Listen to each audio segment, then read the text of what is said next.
जो लोग शव यात्रा से लौटकर स्नान करते हैं वह मेरी बात कान खोलकर सुन लेना, नहीं तो तुम्हारी यह एक छोटी सी गलती तुम्हारे दुर्भाग्य को न्योता दे देगी। दोस्तों, हमारे हिंदू सनातन धर्म में शव यात्रा का बहुत ही गहरा एवं रहस्यमयी महत्व बताया गया है। गरुड़ पुराण और सनातन धर्म में आखिर ऐसा क्यों लिखा हुआ है कि जब कोई इंसान शव यात्रा में जाता है या श्मशान घाट में जाता है तो उसका नहाना क्यों जरूरी है? दोस्तों, आज का जो हमारा विषय होने वाला है वह विषय कोई साधारण नहीं है, क्योंकि आज आपके द्वारा की हुई उन गलतियों के बारे में आज मैं आपको बताने वाला हूं, जो गलतियां न सिर्फ आपके दुर्भाग्य को न्योता देती है, बल्कि आपके परिवार की सुख शांति और समृद्धि छीन लेती है, आपके जीवन से खुशियां छीन लेती हैं। जी हां दोस्तों, देखिए, इस वीडियो को साधारण समझने की भूल बिल्कुल मत कीजिएगा। शव यात्रा यानी कि वह यात्रा जब किसी इंसान की मृत्यु हो जाती है तो उसके शव को श्मशान तक ले जाया जाता है और उसे पंच तत्व में विलीन किया जाता है। अब देखिए, बहुत सारे लोग तो ऐसे होते हैं कि आज के समय में मॉडर्न हो गए हैं, कलयुग चल रहा है, लोग कई बार श्मशान घाट से आते हैं लेकिन नहाते नहीं हैं और फिर वे अपने घर में ऐसे ही चले जाते हैं। कोई अपनी दुकान पर चला जाता है, कोई अपने व्यापार स्थान पर चला जाता है, लेकिन वे नहाना सही नहीं समझते हैं। लेकिन इसके पीछे गरुड़ पुराण क्या कहता है वह आज कान खोलकर सुन लेना, नहीं तो तुम्हारा जीवन अस्त व्यस्त होते देर नहीं लगेगी। जी हां दोस्तों, सबसे पहले तो मैं आपसे हाथ जोड़कर एक छोटी सी विनती करता हूं कि जो भी बात बताऊंगा बिल्कुल सरल और स्पष्ट भाषा में बताऊंगा। तो सबसे पहले आप सभी इस वीडियो को लाइक कर दीजिए और कमेंट बॉक्स में यदि आपके मन में कोई भी शंका है, कोई भी प्रश्न है जो आपके मन में चल रहा है, तो बेझिझक आप हमसे पूछिएगा, हम आपके सभी सवालों का जवाब देंगे। दोस्तों, देखिए, जो लोग श्मशान घाट से आकर अंतिम यात्रा में सम्मिलित होकर यह सोचते हैं कि नहाना कोई जरूरी बात नहीं है, तो वे कान खोलकर सुन लें, क्योंकि हमारे सनातन धर्म की उस गहराई को समझें, उस गहराई को जानें जिसे आर्षि मुनियों ने हजारों वर्ष पहले देख लिया था। दोस्तों, गरुड़ पुराण में स्पष्ट रूप से बताया गया है कि मृत्यु केवल शरीर की समाप्ति नहीं है, यानी कि जब कोई इंसान मरता है तो सिर्फ उसका शरीर नहीं मरता, बल्कि वह एक यात्रा का आरंभ है। दोस्तों, और उस यात्रा के समय केवल वह आत्मा ही नहीं, बल्कि अंतिम यात्रा में सम्मिलित हर व्यक्ति सूक्ष्म रूप से उस वातावरण से प्रभावित होता है।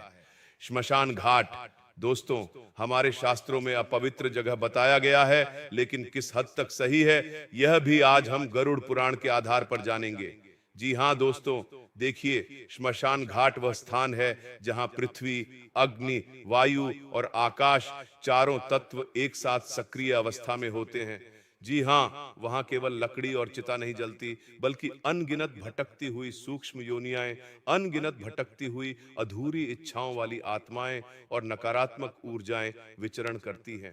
जी हां दोस्तों, इसीलिए हमारे शास्त्रों में यह भी बताया गया है कि घर में जब भी कोई शुभ या मंगल कार्य हो तो उसके 15 दिन पहले से और 15 दिन बाद तक हमें श्मशान घाट के आसपास भी नहीं जाना चाहिए।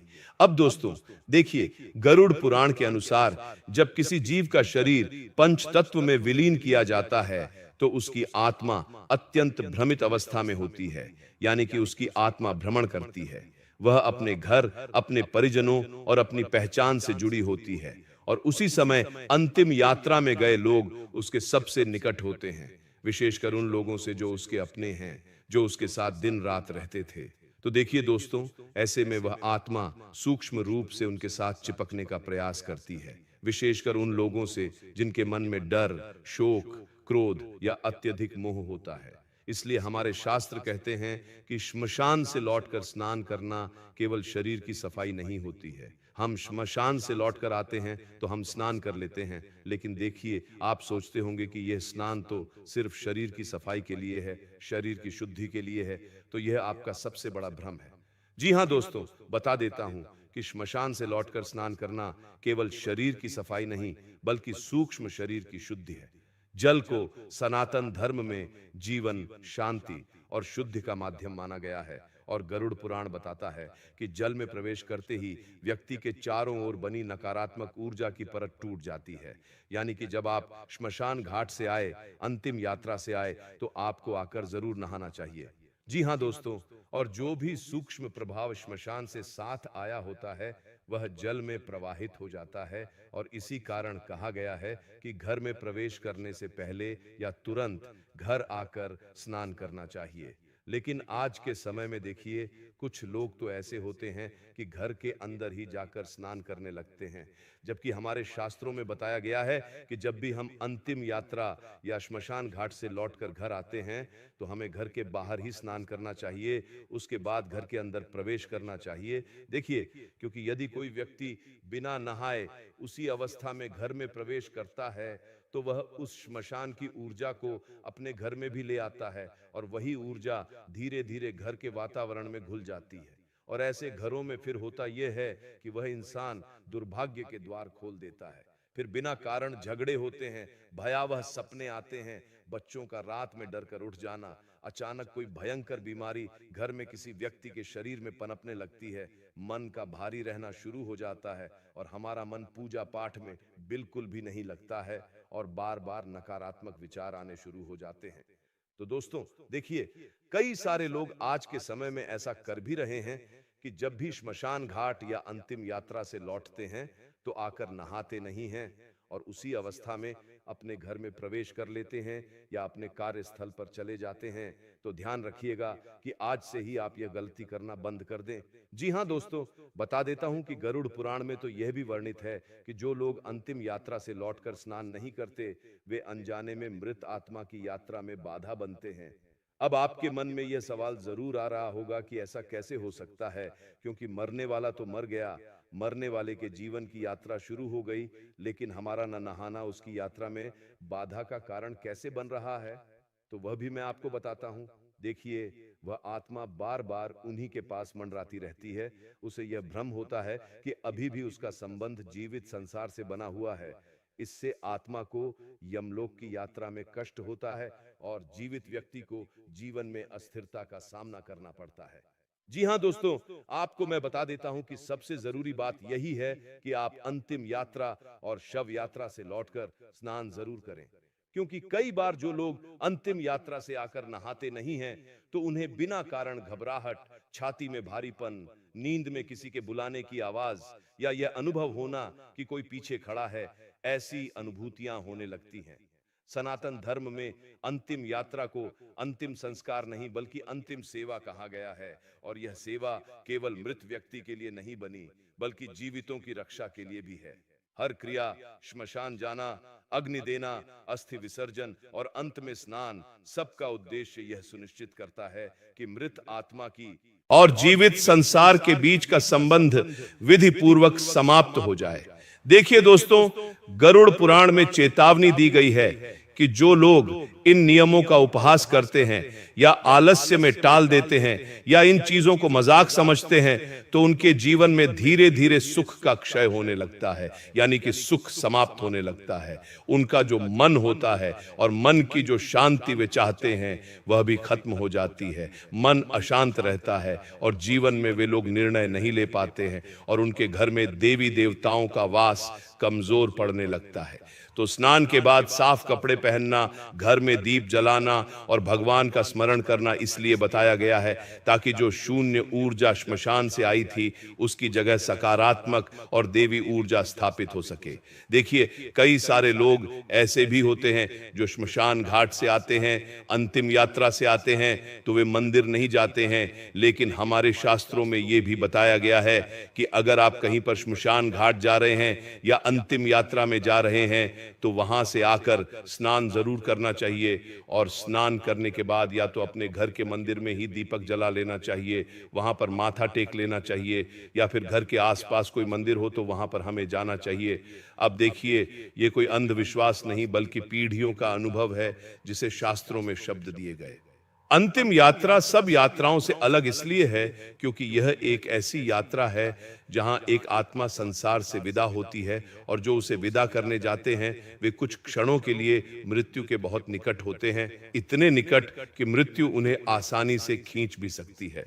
देखिए, मृत्यु का सान्निध्य हल्का नहीं होता, वह व्यक्ति को भीतर तक हिला देता है, और यदि उस प्रभाव को विधि पूर्वक धोया न जाए तो वह जीवन में डर, भ्रम और अशांति बनकर रह जाता है। गरुड़ पुराण यही कहता है कि मृत्यु का सम्मान करो, उसके नियमों का पालन करो, क्योंकि जो मृत्यु को हल्के में लेता है वह जीवन को कभी स्थिर नहीं रख पाता।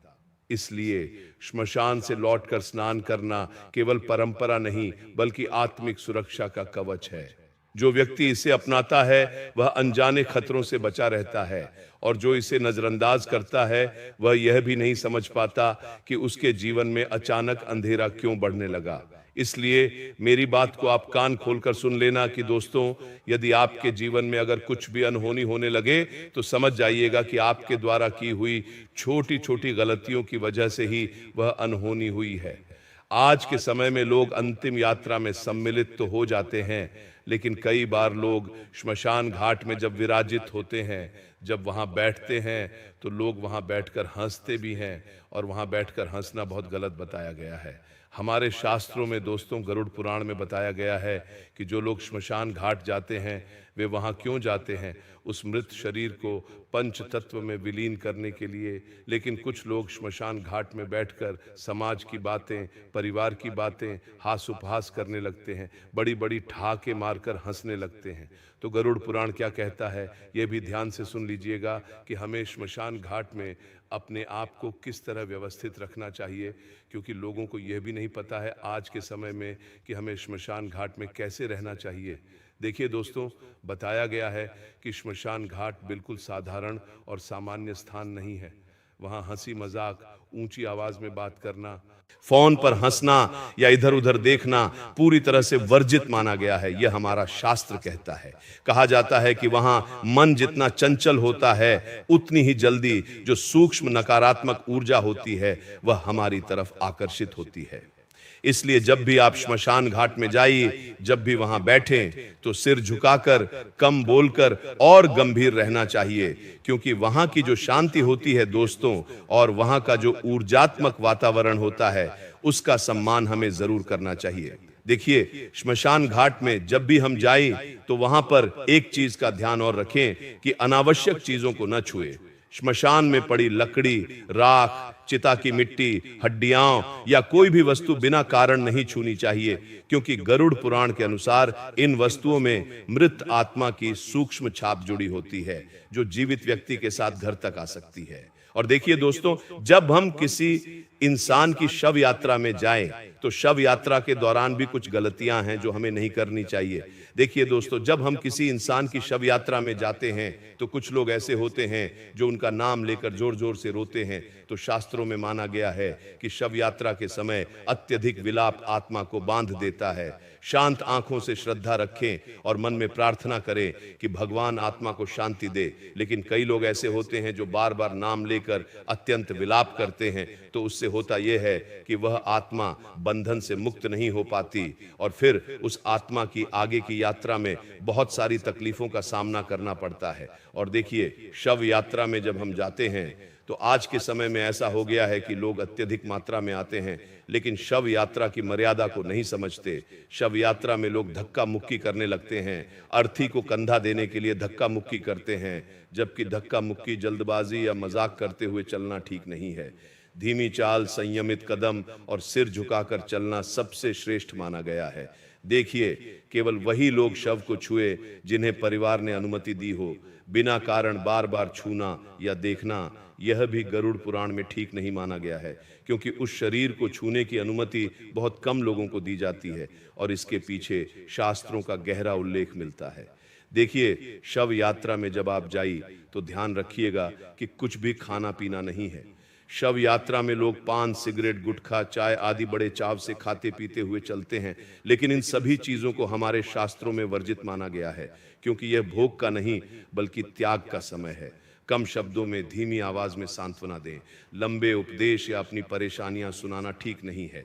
परिवार के प्रति हमेशा संवेदना रखें और मन में डर नहीं बल्कि स्वीकार भाव रखें। देखिए, जब हम किसी इंसान की अंतिम यात्रा या शव यात्रा में जाते हैं तो हमारा मन डरने लगता है। यह सोचने लगता है कि कहीं यह घटना हमारे परिवार में ना हो जाए, कहीं यह घटना हमारे घर में ना हो जाए। तो मृत्यु से डरने की बजाय जीवन के सत्य को स्वीकार करें, क्योंकि डर व्यक्ति को अस्थिर करता है। जबकि स्वीकार शांति देता है। और यात्रा पूरी होने पर मन को हल्का रखें। अंतिम दर्शन के बाद मन में यही भाव रखें कि ईश्वर इस आत्मा को शांति दे और अपने चरणों में स्थान दे। जी हाँ दोस्तों, अब देखिए, मैंने आपको जो जानकारी बताई है वह जानकारी गरुड़ पुराण के आधार पर थी। तो अगर आपको मेरे द्वारा बताई गई जानकारी अच्छी लगी हो तो मेरी इस छोटी सी वीडियो को आप सभी लाइक अवश्य कर दीजिएगा। और यदि आपके मन में कोई भी शंका है, कोई भी सवाल है जो आपको खाए जा रहा है, तो आप बेझिझक कमेंट बॉक्स में हमसे अवश्य पूछें। आपके सभी सवालों का जवाब बाकायदा दिया जाएगा। और हमारे चैनल को सब्सक्राइब अवश्य कर दीजिएगा।